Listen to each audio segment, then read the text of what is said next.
Graça e paz, queridos irmãos, amada igreja, para finalizar nosso estudo sobre perguntas de criança, lá baseado em Josué 4, versículo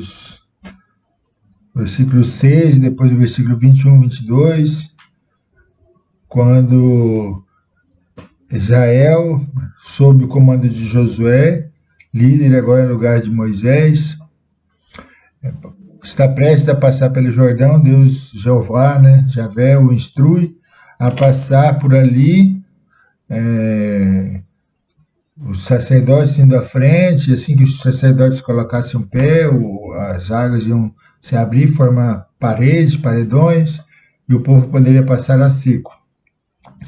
Depois seria construído um memorial com 12 pedras para cada tribo, e dessas pedras seria feito um memorial. E depois de muito tempo, quando os filhos perguntassem o que simbolizavam aquelas pedras, que significado havia para os pais, eles poderiam expressar o que havia acontecido, a fidelidade de Jeová para com seu povo escolhido, criado por Jeová a partir de Abraão. Então ele vai... o povo, cada pai, cada líder poderia explicar do que se tratava, qual era o real significado daquelas pedras. E a partir dessas 12 pedras nós tiramos 12 princípios para as nossas vidas. Então, já que foi uma pergunta feita de filhos para pais, então nós temos visto algumas das responsabilidades que nós, como pais, temos, diante de nossos filhos.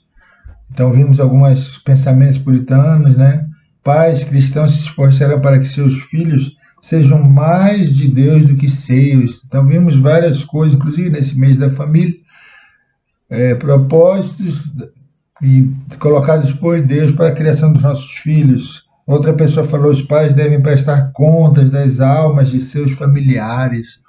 Então nós não podemos criar nossos filhos como diz o outro, Deus dará. Não, nós haveremos de prestar conta. Uma das solenes advertências serão contra a negligência dos pais em treinar adequadamente seus filhos. Então, nós vimos vários propósitos na criação dos pais diante dos seus filhos. Nós vimos aqui no texto inicial, texto base, uma pergunta feita por filhos a seus pais. Só que os pais devem responder não apenas com palavras, mas com a sua própria vida, para dar legitimidade àquelas palavras. Então, dentro dos princípios, o primeiro que nós vimos foi a questão da santificação. Aí nós fomos tirando cada um dos princípios a partir de Josué 3. Então, Josué 3, 5, por exemplo, nos diz: santificai-vos hoje, que amanhã o Senhor fará uma grande obra entre vós. Então, o primeiro princípio, a primeira pedra que foi tirada foi a pedra da santificação, os irmãos vão lembrar. Santidade ou piedade, no latim pietas, é o amor reverente a Deus, que flui da graça de Deus e tem o alvo agradar-lhe em todas as coisas. Então, nós fomos vimos que a santidade é esse viver para a glória de Deus. Não por força, não por mandamento, não por obrigação, mas por amor, por gratidão. Então, tudo que nós fazemos a Deus, nós fazemos porque entendemos que Deus amou o Júlio, o João, a Maria, de tal maneira que deu seu único filho. E como nós cremos em Jesus, fomos alcançados pela graça de Deus, nós queremos viver uma vida que agrada a Deus. O ditado popular, filho de peixe, peixinho é. Então, filho de um Deus santo, santo, santo, devem ser santos também. Então, foi a primeira pedra que nós vimos. Então, tem a santidade individual, cada um de nós, santidade familiar. Alguém falou assim: a religião surgiu primeiro nas famílias e ali o diabo procura esmagá-la. Então, existe o compromisso familiar, e um dos textos grandemente mais conhecidos é Josué 24:15. Olha, vocês escolhem quem vocês vão servir, porém eu e minha casa serviremos ao Senhor. Então, o ideal é que a família inteira sirva ao Senhor. Indivíduos santos em famílias santas vão gerar uma sociedade santa, uma sociedade que honra e glorifica o Criador, sustentador de todas as coisas. Então, a santidade familiar, importante, individual, familiar, vai gerar uma santidade coletiva. Então, você pega, por exemplo, o Salmo que diz, olha, feliz da nação, a nação, coletivo, cujo Deus é o Senhor. Então, a importância da santidade, até no texto maravilhoso de Crônica, né? Esse povo que clama, que chama pelo meu nome, povo, quer dizer, se humilhar, né? Aí depois nós vimos a segunda pedra, ouça a palavra de Deus, né? Josué 3:9, chegai-vos para cá, então Josué e seus filhos Israel, chegai-vos para cá e ouvi as palavras do Senhor, vosso Deus. Então, por que ouvir, irmãos? Porque o ouvir vem da palavra, a fé vem pelo ouvir, e o ouvir da palavra de Cristo, da palavra de Deus. Então, assim como a tentação entrou pelo ouvido, né, o diabo sussurrou ali nos ouvidos de Eva, e ela caiu, e depois ela, sendo enganada, né, acabou sendo instrumento para a queda de Adão. Então, a importância é que a fé salvadora vem pelo ouvir a palavra de Cristo, a palavra que aponta para Cristo. Então, isso aí é muito importante, foi a segunda pedra, e nós vimos ali um pequeno estudo sobre bibliologia, algumas curiosidades da Bíblia, né? Que a palavra que chegou a nós vamos dizer, é fruto de 1.600 anos, 40 escritores. Nós vimos sobre a sua preservação miraculosa, né? O assunto da palavra de Deus é Jesus Cristo, sempre foi. Ele é o tema central das escrituras, esse Jesus Cristo, e a influência, né, transformadora na vida das pessoas. Então foi a segunda pedra que nós vimos. A importância de amar a palavra de Deus, alguns salmos, né? Salmo 119, terei prazer nos teus mandamentos, os quais eu amo. Então não basta ter a palavra de Deus, você precisa amar a palavra de Deus. Outra pedra que nós vimos, das más influências, cuidado com as más influências. Amigo é aquela pessoa que te leva para perto de Cristo. Lembra dos 4 amigos que conduziram um paralítico para frente, assim, bem mesmo na frente de Cristo, foram assim, bem precisos. E Jesus Cristo perdoou o pecado daqueles paralíticos, curou a sua paralisia. Então, amigo de verdade é aquela pessoa que te leva para perto de Cristo. Foi outra pedra que nós vimos. Lemos um texto, né, escrito por J.C. Riley, ele fala, companheiro sou de todos os que temem e dos que guardam os teus preceitos. É uma coisa muito importante. Se você quer ser sábio, ande com sábio. Se quiser ter temor a Deus, ame e conviva com pessoas que têm temor a Deus. Aí, depois, outra pedra que nós vimos sobre a liderança, né, Josué 3:12. Josué 3:12. Tomai, pois, agora 12 homens das tribos de Israel, um de cada tribo. Então, Deus, de alguma forma, age através da liderança. Romanos 13 vai falar com toda claridade que as autoridades instituídas, as potestades, as autoridades instituídas, elas vêm de Deus. Então, você quer o louvor das autoridades, faça o bem. Se você fizer coisa errada, tema, né? Então, existe um processo de liderança, né? Deus, de alguma forma, vai receber toda a honra, toda a glória através das autoridades instituídas. E Pedro ainda vai falar assim, olha, submetam-se não somente às boas, mas às ruins também. Então, a questão da submissão, basicamente, ela só envolve apenas um princípio. Se não mandar a gente negar o nome de Jesus, ou se ajoelhar diante de alguma imagem de escultura, adorar alguma imagem de escultura, não, isso não pode. Mas outras ordens, por mais duras que sejam, não, deve ser assim, é um outro princípio que nós entendemos. Então, existem as autoridades civis, né? Então, devemos submissão a elas, as autoridades religiosas, né? Autoridades dentro do lar, pai, mãe. Então, é importante essa submissão às autoridades. Um que foi muito abençoador, particularmente para mim, a quinta pedra, paciência com processos e etapas. Isso aqui até vale dar uma lida lá, rapidinho, Josué 3,13. Nós vimos, porque há de acontecer que, olha lá, há de acontecer que, assim que as plantas dos pés dos sacerdotes que levam a arca do Senhor, o Senhor de toda a terra, pousem nas águas do Jordão, e assim que o pé dos sacerdotes pousarem, né? Fala uma palavra orlandina, relar, né? Tocar as águas, as águas iam se formar dois paredões, as de cima e formam um paredão. Então, tudo, tá vendo? Assim que existe um processo, aqui muitas vezes a gente quer colocar a carroça em frente dos bois, né? Mas tudo na fé é processo. Então, nós vimos um texto de Atos 20, 22 a 24, que Paulo vai falar, olha, ele não sabia exatamente o que ia acontecer, só que de tempos em tempos, né, o Espírito Santo, ele só sabia o que o Espírito Santo ia revelando para ele. Então, tudo na nossa vida é processo. Isso aí foi outro princípio importante, né? Um processo de aprendizado, a gente aprende primeiro normalmente a andar, e depois corre, assim, né? Vai para o esporte, tudo na vida, tudo na vida da gente tem um processo envolvido. Então a gente tem que ser paciente com esse processo. Aí outra coisa, 4:5, nós vimos Josué 4:5, esforce-se, né? Vamos ver 4:5, só para relembrar, 4:5.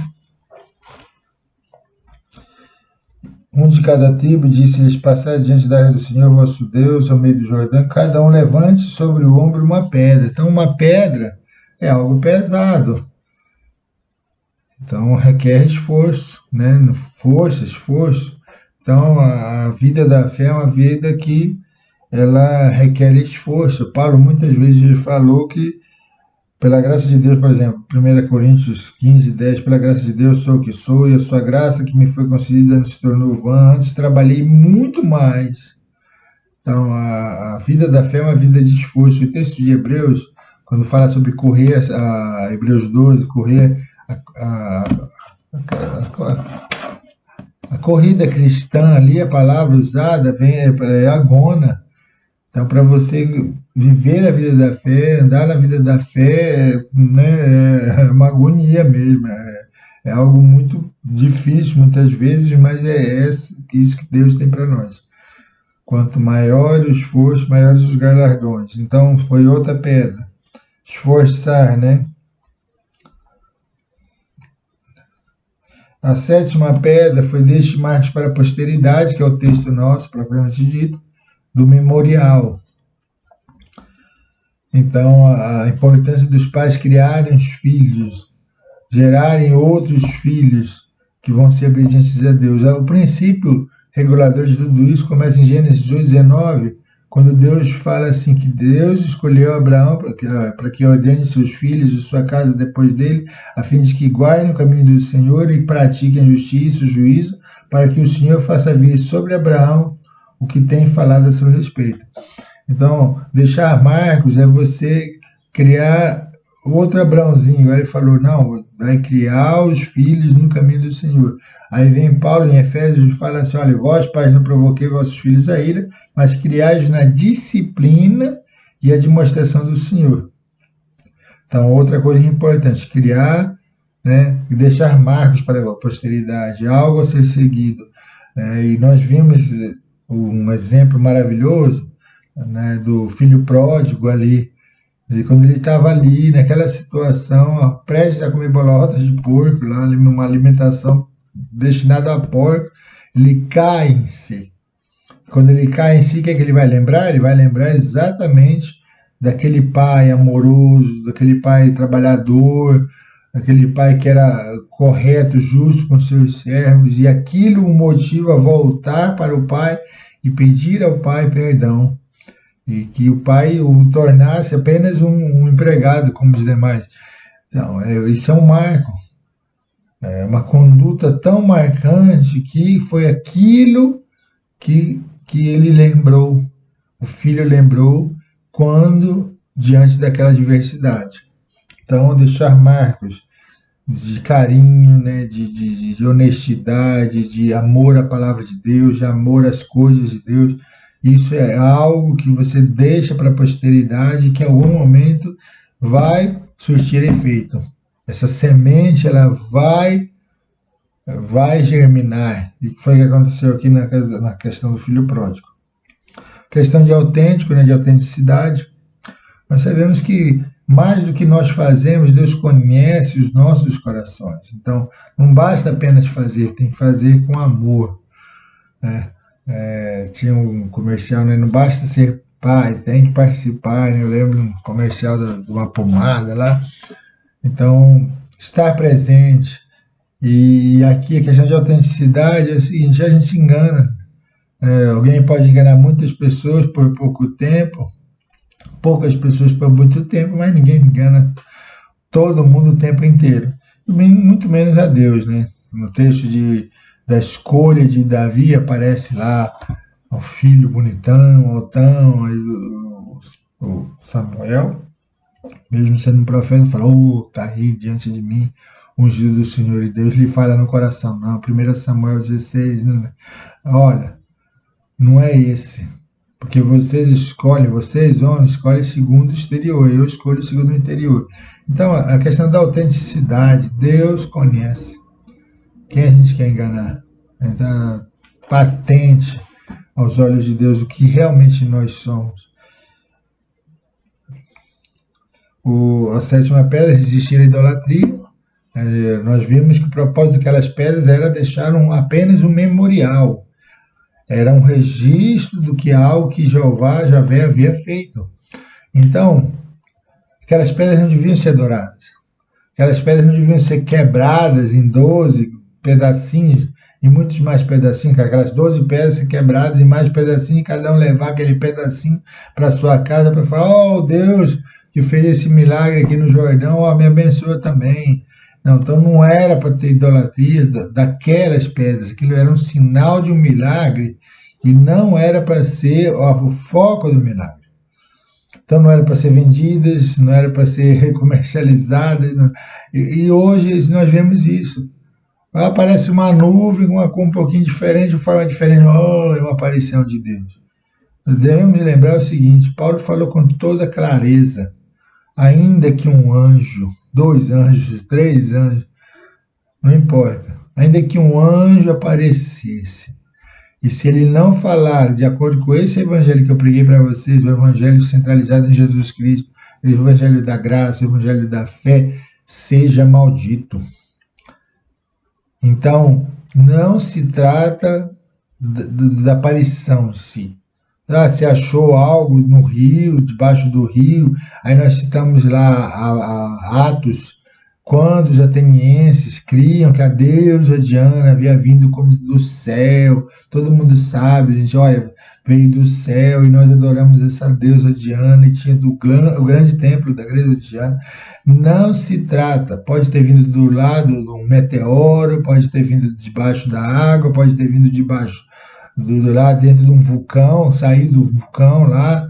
Não se trata da origem, se trata que se aquele ser sair fora de Jesus Cristo, seja maldito.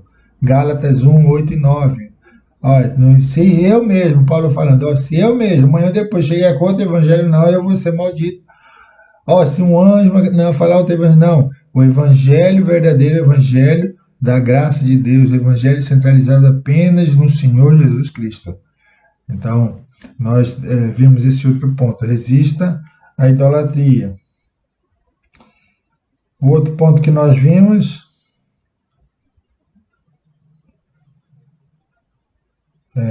já chegando no propósito duplo, né? Tudo que Deus faz, assim, eu gosto de pensar que como ele é soberano, ele é o Altíssimo, quando se fosse uma tacada, né, fosse uma sinuca ali, ele, numa tacada só, ele ia colocar todas as bolas na caçapa de uma vez. Então, o propósito de Deus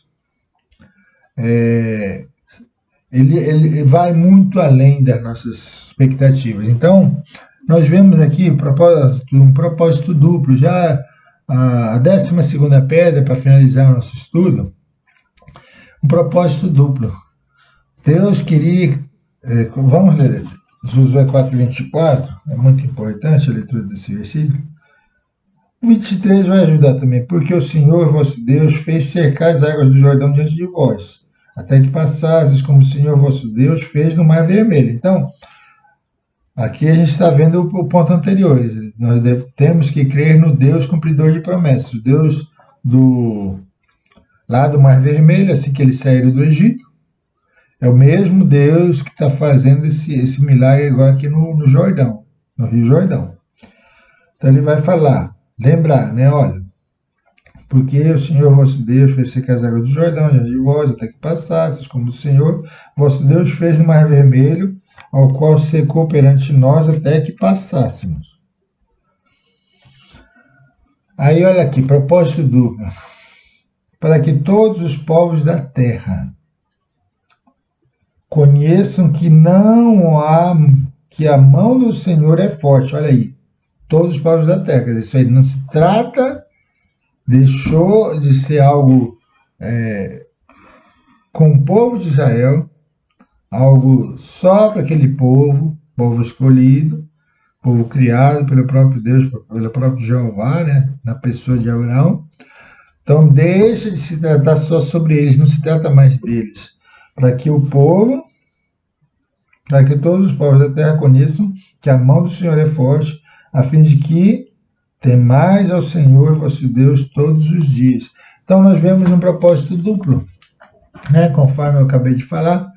O primeiro propósito era algo externo. Algo semelhante aconteceu no início da igreja, lembra? Ocorreram muitos milagres. E todos aqueles milagres, eles tinham a propósito principal de validar, de confirmar que aqueles homens, que aquela mensagem, que aquele Jesus de Nazaré era Deus e é Deus, é o Messias. Tudo que ele fez, todos os milagres, toda a ressurreição, né, de Lázaro, a menina, da Talita lá, tantos milagres e ressurreições que ele operou, o paralítico, né, no tanque lá de Betsaida, lá, todos,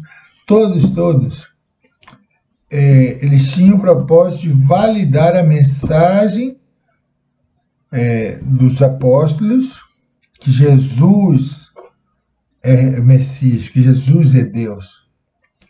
Inclusive, em muitas situações em que as pessoas ficaram confusas, eles souberam que os apóstolos haviam estado com Jesus. Então, Jesus era e é o fator determinante para que aqueles milagres fossem realizados. Então, aqui nós vemos uma situação semelhante.